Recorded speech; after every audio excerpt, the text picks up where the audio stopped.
Awesome. Let me close on this one, Dave. I mean, it's the big one. Are you surprised that here we are, October 2nd, as we have this conversation live at 1:34 Eastern, that there would still not be a McDavid extension? The start of September, going back to the start of September, not overly surprised. Going back to July 1, surprised. But everything that I've been told and every indication that I've been given is that he's going to re-up at some point. Again, I still think it's going to be on that shorter term, mid 2, 3, 4 year kind of range.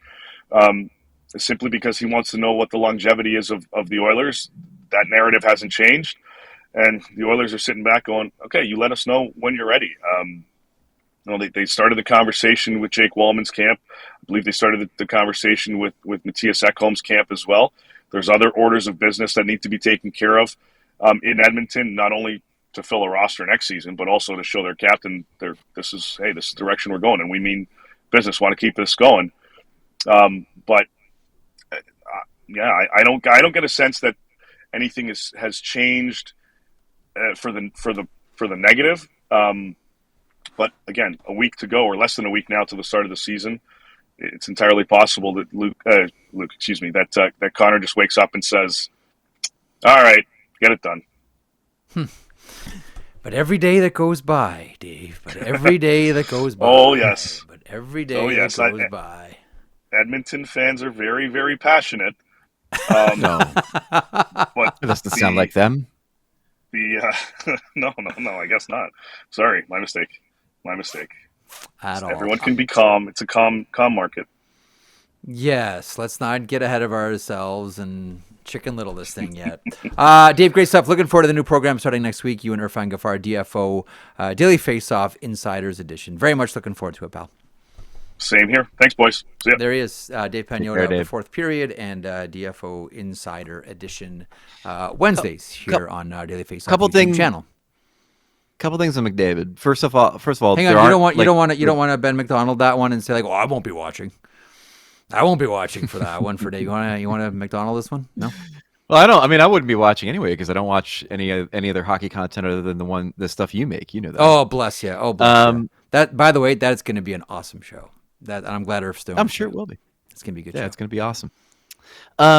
So as Dave kind of mentioned, there are no talks. I think we should probably spell that out. There are no talks between McDavid and the Oilers at the moment. It's a matter of him signaling that he's ready to talk. Yeah. The two things I want to mention. First of all, if it does get past opening night, it does not mean he's leaving. Everything that Connor said over and over again is that he needs time to process this, to get a sense of what the future looks like.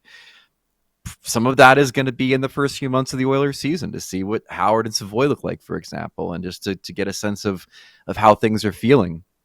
And so if it gets past opening night, it doesn't mean he's leaving. The other thing too, and Dave mentioned this in a sort of a very brief way,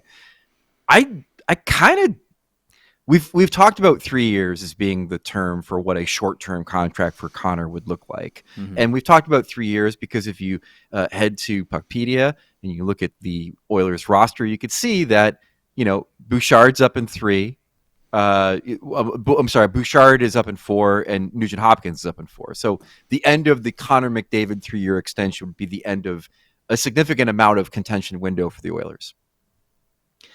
I think it could go 2. I really do. I think that, a 2-year deal with a high yield but not too high would give him get him to UFA status a year earlier. He'd be a year more in his prime, and would also give them again a 3-year run of this season plus 2 more to try to win a cup. And I don't think I'm a little bit more curious if the term ends up being even shorter than 3 years than I was maybe like a month ago.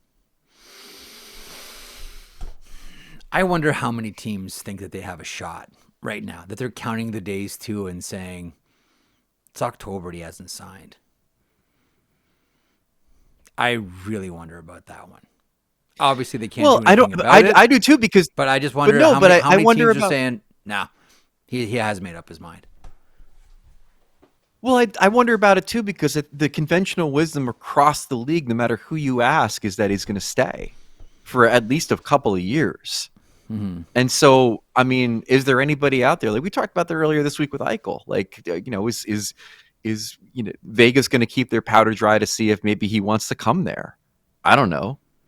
But like the thing about if he leaves is he's going to leave for a place that not only he can contend now, but has stuff in the pipeline where he's comfortable that they're going to be in a contention window long term. For a long term, yeah. And so, where's that going to be? I don't know. I mean, wherever he decides, they're going to clear the decks and make sure that they're financially able to get him. I also wonder what the ultimate number in Edmonton would be if he does stay. Because we talked about the fact that the Kaprizov contract is sort of separate to what Connor is probably going to sign for in Edmonton. Like is the number 15? That's $1 million more than Leon and still would give the Oilers the flexibility. Like he's clearly going to make more than Draisaitl. The question is just how much more will he make to be happy with his contract, but also give the Oilers the flexibility to build around him in the time he's there. Jeff Marek along with you. Hope you enjoyed the program today. If you did, or maybe even if you didn't, they can't all be gems, folks.